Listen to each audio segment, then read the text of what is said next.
Welcome back. Sports Talk with Robert Allen and friends on the Triple Play Sports Radio Network.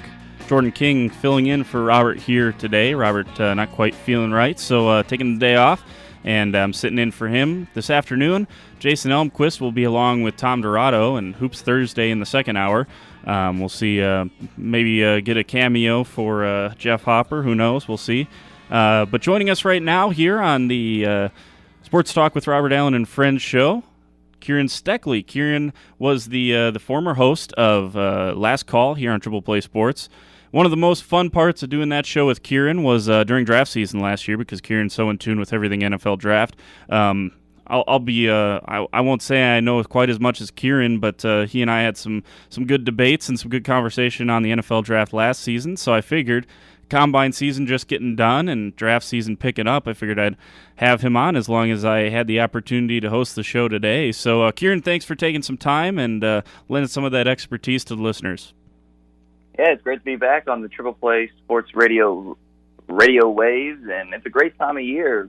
The draft is my calling card, being a Lions fan, and every year is a little bit of hope in the spring and a little bit of disappointment in the fall. But that being said, it's one of the things that I love about the draft is we get to see men literally play out in front of our eyes, achieving their lifelong dreams.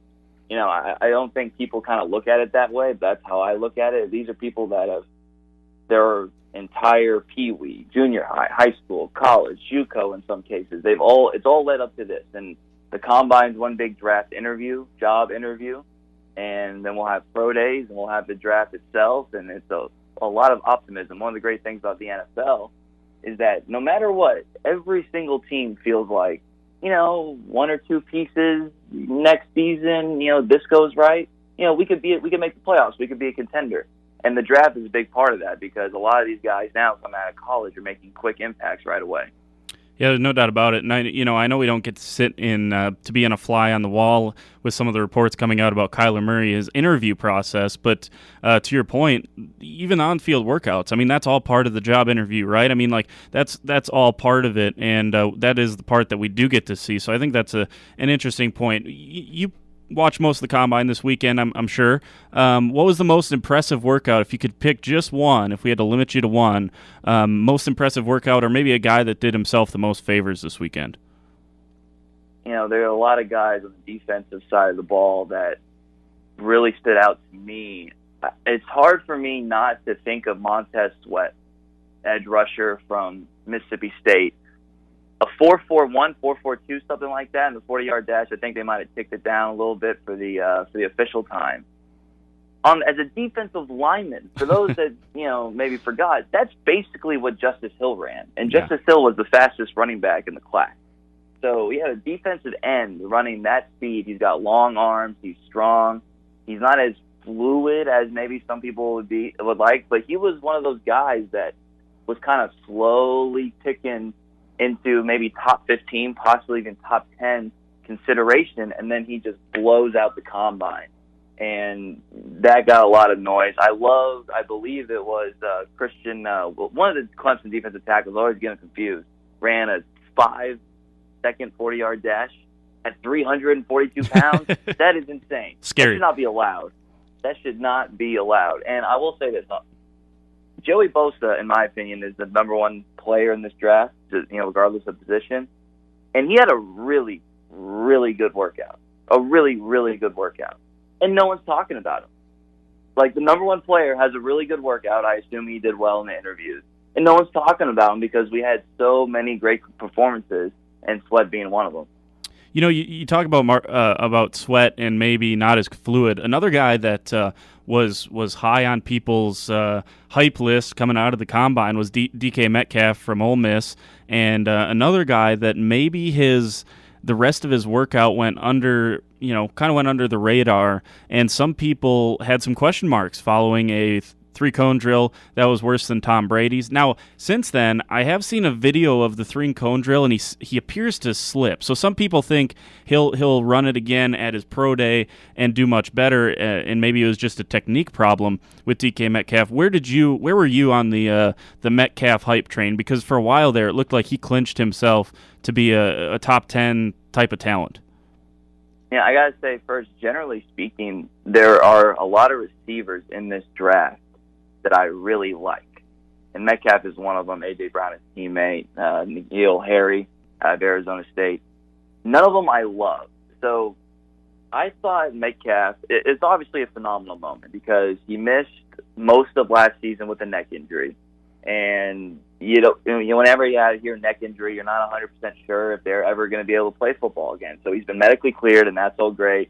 He looks like a Greek god with his shirt off, and then he ran like a Greek god in the 40-yard dash.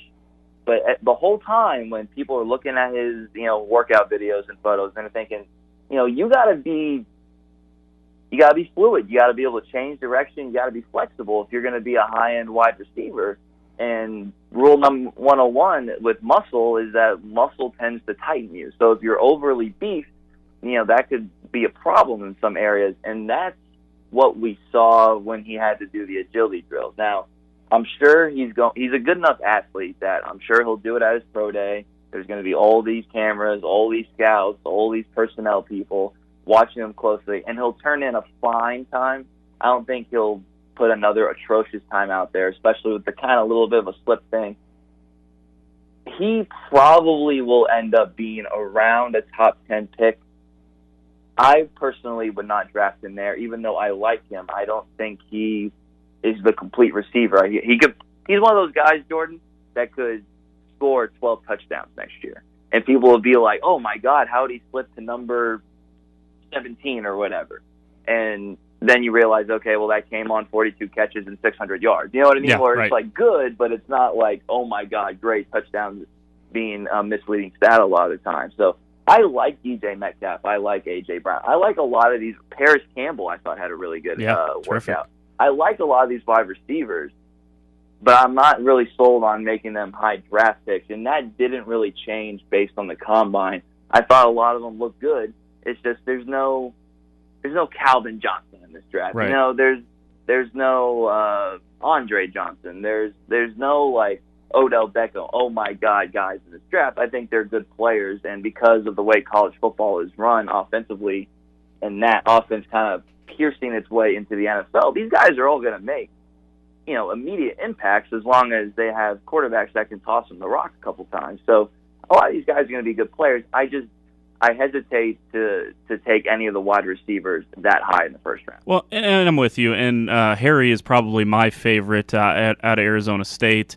I've seen a mock where the Packers taking him at the end of the first round. That's where I like him, right? Like that's where I think he should go is towards the end of the first round, top of the second round, that kind of range. I'm with you. This is such a defensive line and defensive edge and linebacker and cornerback. Like it is such a rich class in that perspective. And you're going to have a couple quarterbacks that go higher than maybe their billing should tell you that they should go. And that obviously will push some guys down and create value for other teams. So that's where I'm with you. I don't think you take these wide receivers. I don't see a guy hyped out of college like Amari Cooper was for example, and a guy that's going to take AJ Green, get taken in the top 5-6 picks. It'll probably happen because I think it's just natural that it does happen. Keeping with wide receivers really quickly, and obviously with the 3-cone drill and the agility drill, I want to get that in relation to Justice Hill coming up as well. But to kind of bring it a little more localized to the folks here in Oklahoma, where do you see a guy like Marquise Brown? Obviously, I think his stock improved maybe a little bit simply because we're living in the Tyreek Hill era, right? Where Tyreek Hill's about to become, according to some reports, the most rich wide receiver in NFL history.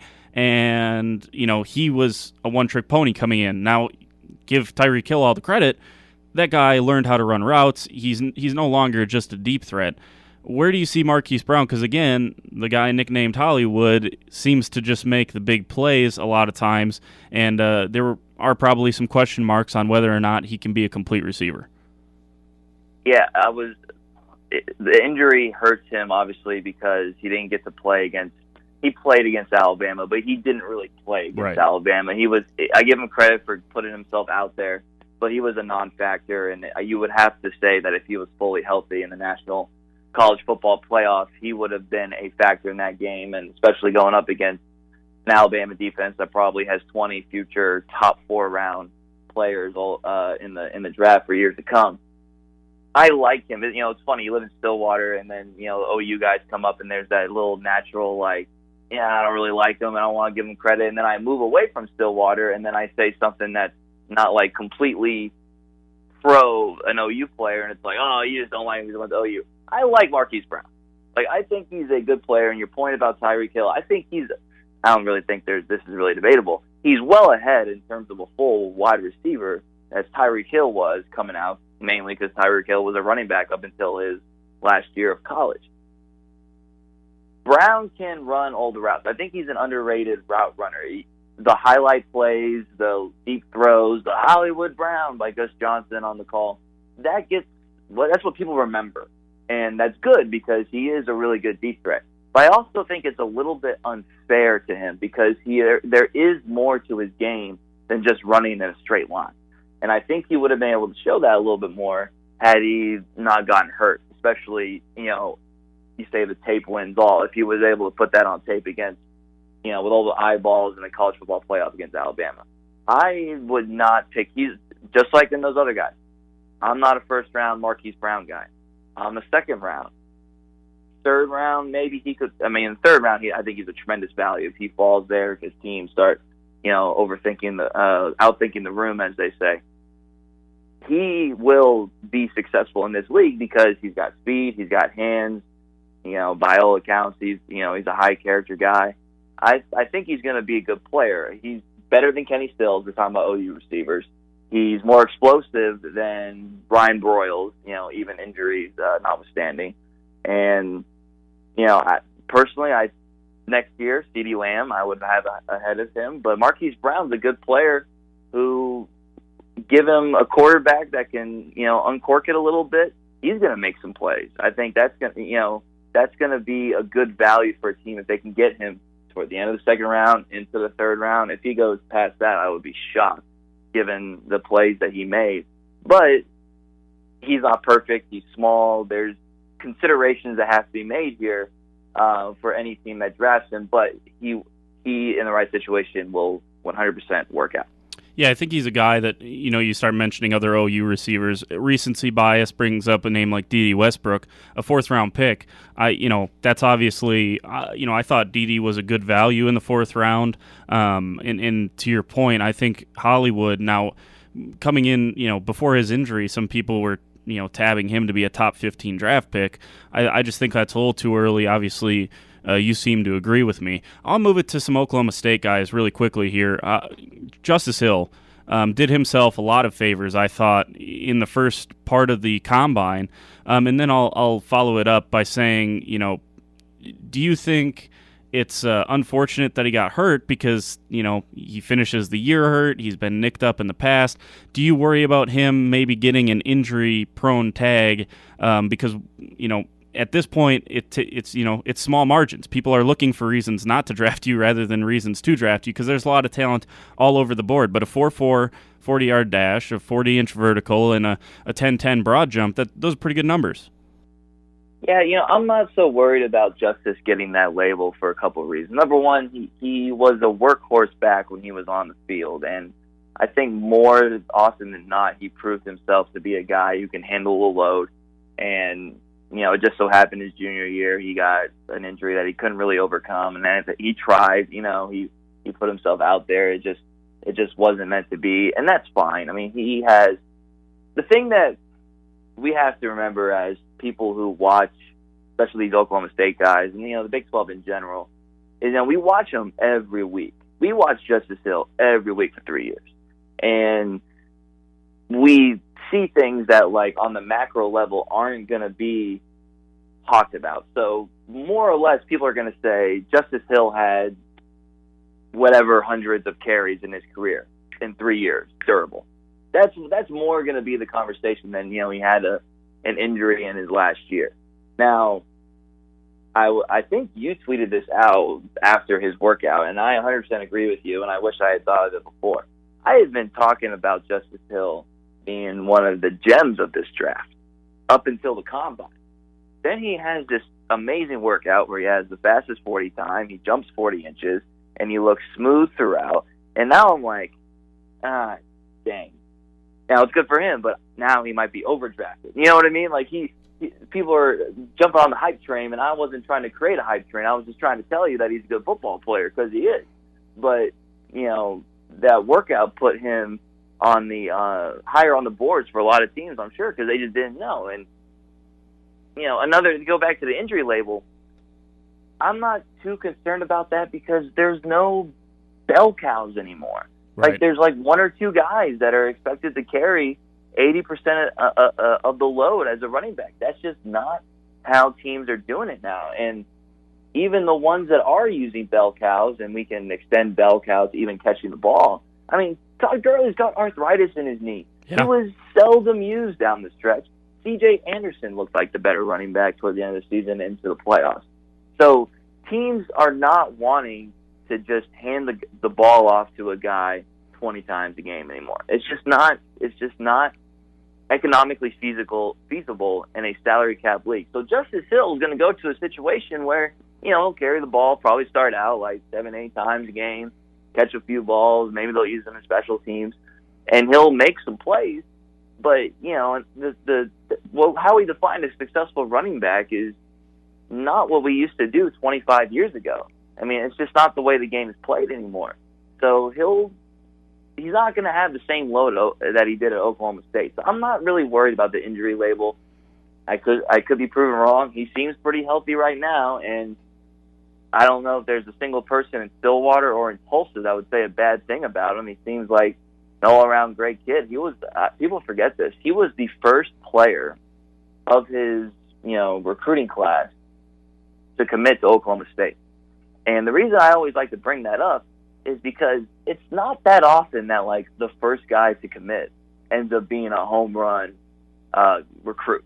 And Justice Hill was, by every definition you could come up with, a home run recruit. So I think he's a high-quality kid. He's obviously comes from good parents because his brother Dax is a high-quality guy as well. And, I hope he goes to a situation where they have stability on offense, they have a nice game plan in place and way to use him, because the smart coaches aren't going to want to put him out there that often. So now all of a sudden you and me and people in Stillwater are going to go into you said you loved Justice Hill this whole time, and then he gets drafted ahead of, say, a David Montgomery. Maybe people like David Montgomery out of Iowa State a little bit more, and then they get kind of unfairly compared. Justice Hill's a good player, and if he goes to a good situation, he will find success. I don't think there's any doubt about that. Yeah, well, to your recruiting point, there are not many that are the first recruit that end up actually going to the school anymore. I mean, there's a lot of guys that get a little wishy-washy on that as well. So obviously, Justice Hill, I think, probably earned himself a little money. I don't know if he'll get overdrafted now. If he moves into that, I don't know. If he moves into that, I guess, what would be high for you? Because for me, probably anywhere in the second round is a little rich for me for Justice Hill. But you look at some of the times and some of the numbers for him, and to me it just seems a little inconceivable that someone would take a 5'10", 198-pound running back in the second round. Yeah, second round's a little bit rich for me as well. I look at his third round, and if any team gets him in the fourth round, that shouldn't really be that much time on the draft clock to turn in your card with his name. I think third round's kind of a good sweet spot. And you know what? In general, the third round is the sweet spot for running backs these days, because that's where you've seen a lot of these successful players come out of. And even if he gets drafted in the fourth round, the fifth round, oh my God, the sixth round, that doesn't matter. He's going to get in there, he's going to impress, he's going to work hard. The Packers have like a pair of guys who were fourth, fifth, sixth round picks at running back who are, good players. We don't know how good they will be, but they're fine players. And the running back position, you step on the field, you know which way the blocking goes, and they say, go make a play. Yeah. So I don't have any doubt Justice Hill will be successful. Second round is one of those rounds where you're still kind of at the front of the team's list of draft guys, so people look to you a little bit differently. But once you get to the third and the fourth round, it's a little bit easier for the pressure's less, I guess, is the main thing. And I hope he doesn't get into a situation where he's asked to do too much. And I would say this about anybody, if he's asked to do too much or be a savior or whatever. But he's a good football player, and third round's kind of my sweet spot for him. Yeah. I guess really quick here, got a couple minutes left here in the segment. Jordan Brailford, kind of mold this into, I put out a poll on the Triple Play Twitter account a couple weeks, or probably Friday it might have been, right at the start of the Combine. If you had to pick one, if you had to, I put your feet to the fire, I gave you $10, and I said you gotta tell me who you would put your money down and feel more confident about having a better pro career between Jordan Brailford or Justice Hill. The majority of people, now some said both, and very few said neither. But about 2-1, people said Justice Hill over Jordan Brailford. Where would you fit on that spectrum? I would have to go Justice Hill just because the nature of the position where there's more opportunities for success. And, quite frankly, I think for his position, he has a better skill set than Jordan Brailford. That doesn't mean that Jordan Brailford can't make in this league. I think at the NFL level, he is a slightly above average talent. And I don't mean that as an insult because we're talking about the best of the best. I like Jordan Brailford. He needs to go to a good scheme. I don't think, he needs to be a guy who becomes best friends with a special teams coach as soon as he gets into the league office or whatever. And then I think he could be a good situational pass rush to begin with. Some people compare him to Shane Ray. And Shane Ray's a nice player. He was a high draft pick, but Shane Ray's a nice player. And I thought Jordan Brailford had a good combine. He did a good job at the East-West Shrine Bowl, made a couple big plays. I think he is a good player, but I have to give it to Justice Hill because running backs are constantly being shuffled in and out, and he'll get more opportunities. And, let's be honest, it's a flash position. But Jordan Brailford, I think, is a fine player who can make some impact. And, get in the right situation, you might have, 4.5, 5 sacks as a rookie, depending on where he goes. Now, we didn't get to Kyler Murray. I didn't ask you this beforehand. Are you cool sticking around for one more segment? Sure. All right, so we'll take a quick timeout, come back. Also got Chris Notch in studio here, so we'll have former versus current Last Call hosts here on Triple Play Sports Radio. But this is Sports Talk with Robert Allen and friends. Jordan King filling in for Robert today, and we'll take a timeout, come back, have Kieran and Chris and me maybe talking a little Kyler Murray on the other side, and where should he get drafted? What should Cliff Kingsbury do with that number 1 overall pick? That's next on Sports Talk with Robert Allen and friends on the Triple Play Sports Radio Network. Oklahoma State Sports Talk doesn't get any better than this. It's the Robert Allen and Friends Show presented by the Cimarron and Iowa Casinos. Check out the Cimarron Casino in Perkins and the Iowa Casino 6 miles west of Chandler for your chance to hit it big. Sports Talk with Robert Allen and friends back on the air. Jordan King now joined by Chris Notch here in studio. Chris Notch, the host of Last Call with Chris and Reed on Triple Play Sports Radio. Chris, usually on the mic, and here I'm same situation. You told me you didn't want to do the board, so Chris gets to just sit there and talk into the microphone. Sit there and count my blessings. Chris, welcome into the Sports Talk with Robert Allen and friends. Welcome in. Well, yeah, thanks. It's kind of like you said. You're filling in for Robert, so it's kind of like Jordan King and his friends. Yeah, I guess that's kind of how it is. So also Kieran Steckley sticking around for another segment. Kieran, thanks for sticking around, and we'll hop right into it here. One of the things I texted Kieran about earlier this morning when I asked him if he wanted to hop on for a little bit was talking about Kyler Murray, and there are mixed reports coming out that he bombed some of the interviews at the Combine and didn't obviously work out. So Kieran, obviously this is one where it only takes one. We've talked about this. You and I have talked about this before. It only takes one to like Kyler Murray, and if that's Cliff Kingsbury 1 overall, he's going to be a pretty wealthy human being when it's all said and done.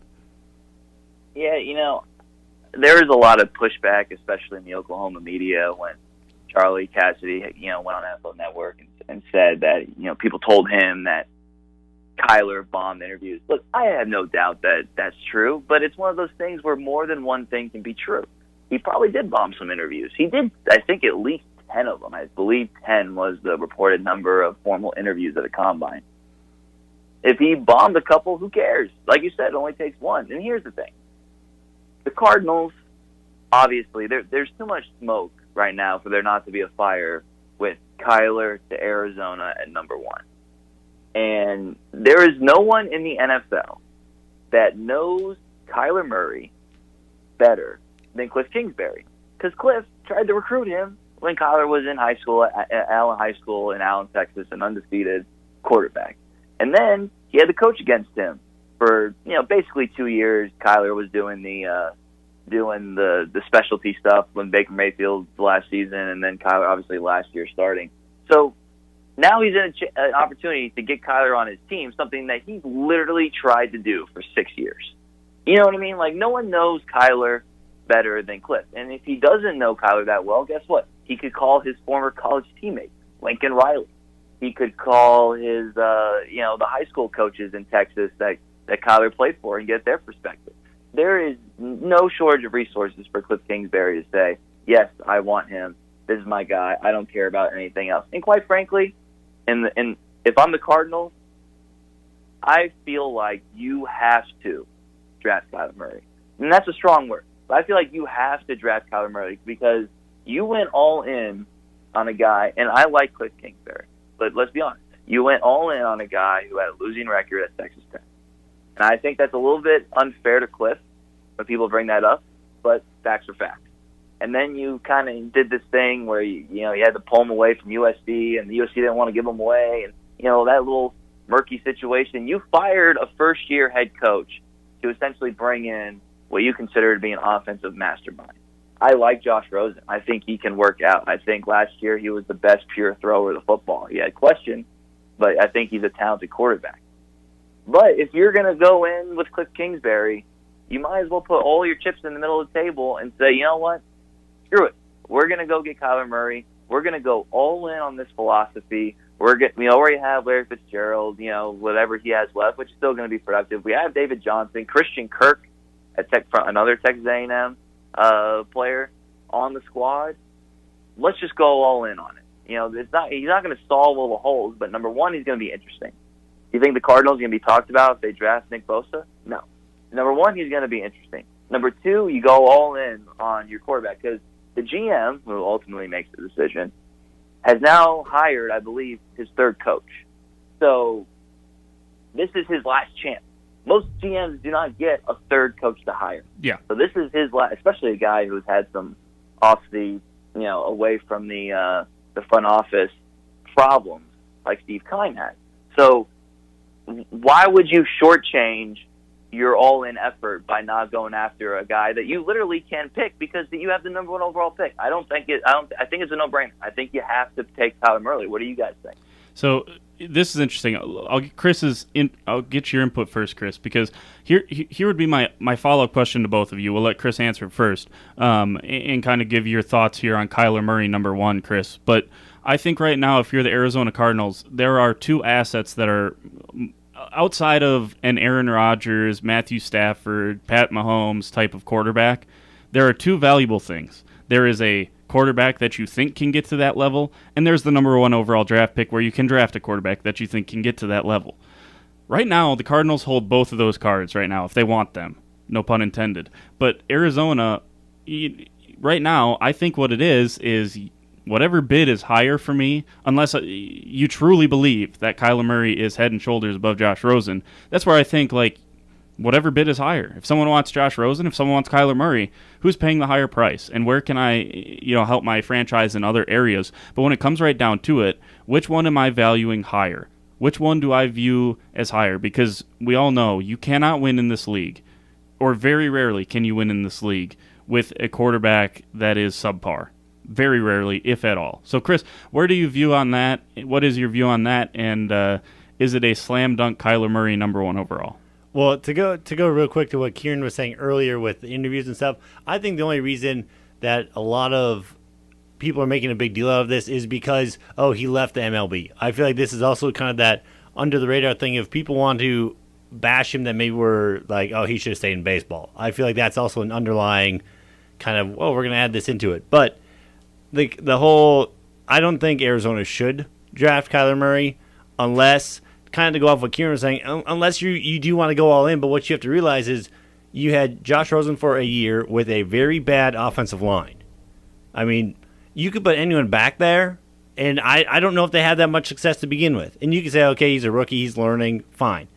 But do you really want to all of a sudden, get rid of, let's say, Josh Rosen? And I don't know if this is what Kieran was thinking or if Kieran was thinking, I guess, Kieran, were you thinking that they would draft Kyler number 1 and also keep Josh Rosen or try and get rid of Josh Rosen?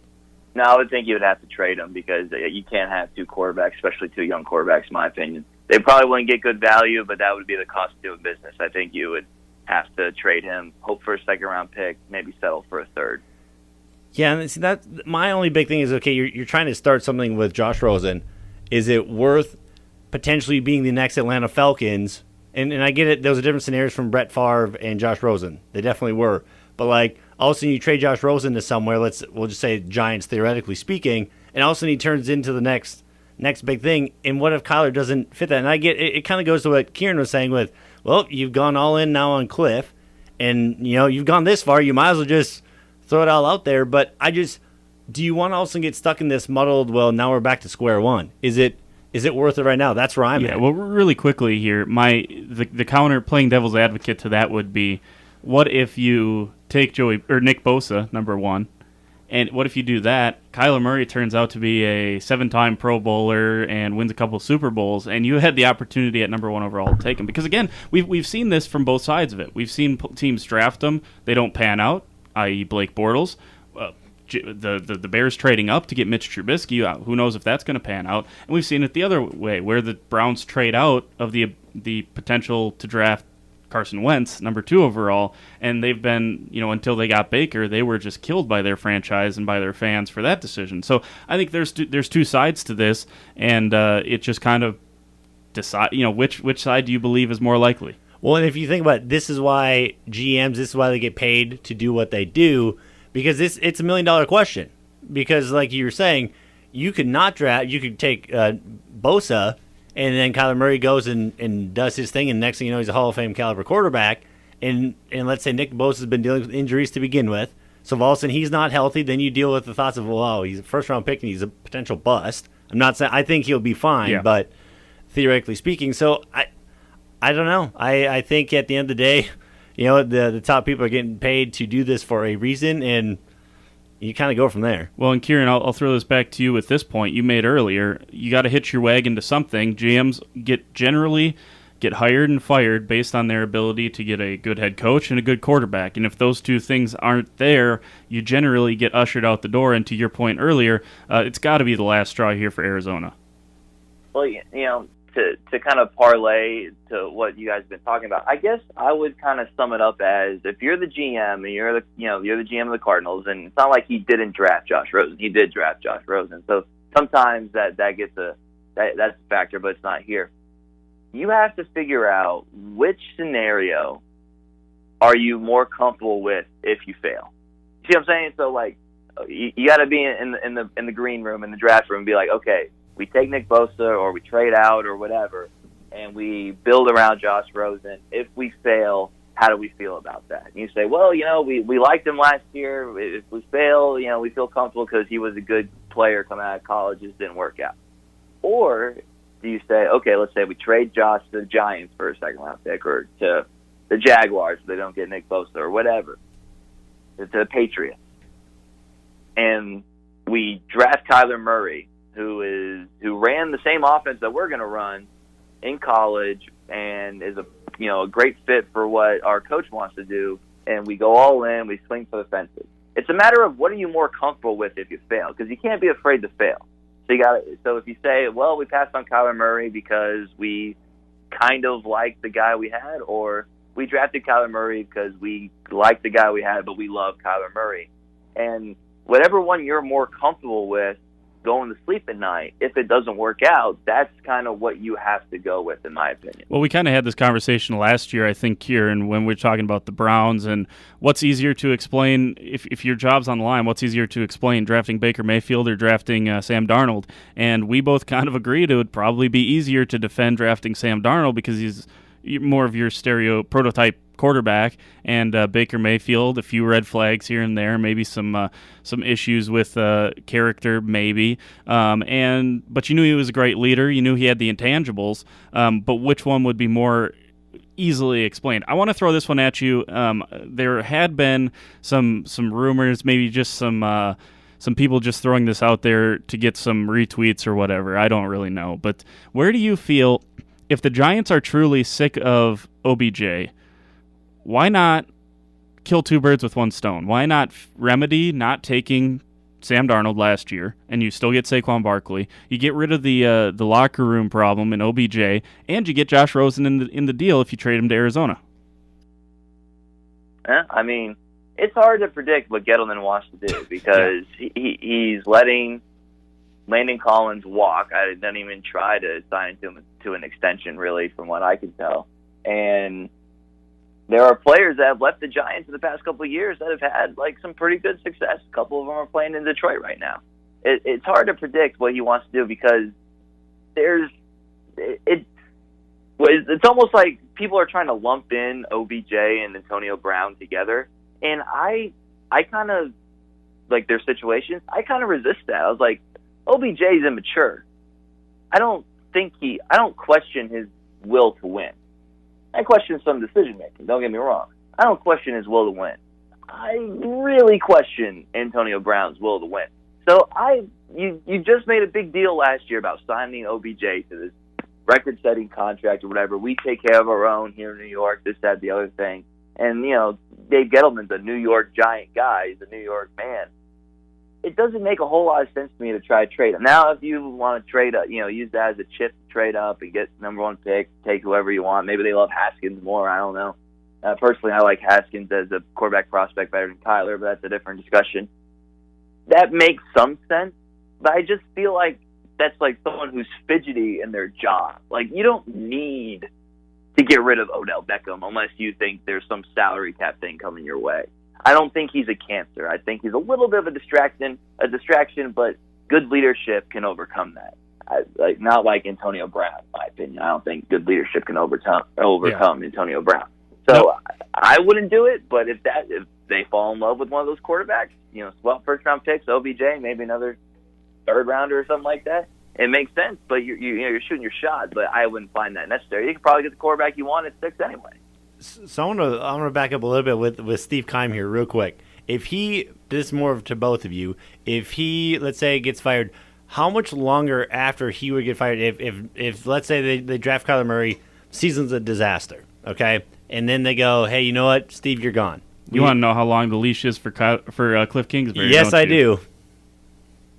I mean, they would have to be they would have to get a GM who believes in Cliff, and that could be hard. I would probably say that if Steve gets fired, Cliff gets fired, even if that's after 1 year, because I just don't know what the point of trying to bring in a GM. I think every GM needs to be able to pick their coach, number one, and the coach needs to be able to pick the quarterback. So I think that's another thing too. Maybe if they take Kyler Murray, that buys Steve like maybe one more season of salary, because maybe the owner would probably be like, all right, we'll give this try one more year, and that might be it, because I don't think a GM is going to want to walk into Arizona if they have Cliff under contract for several more years and the owner's going to have to pay the buyout or whatever, and then Kyler Murray, let's just say, I think it would buy Steve at least 2 more NFL seasons.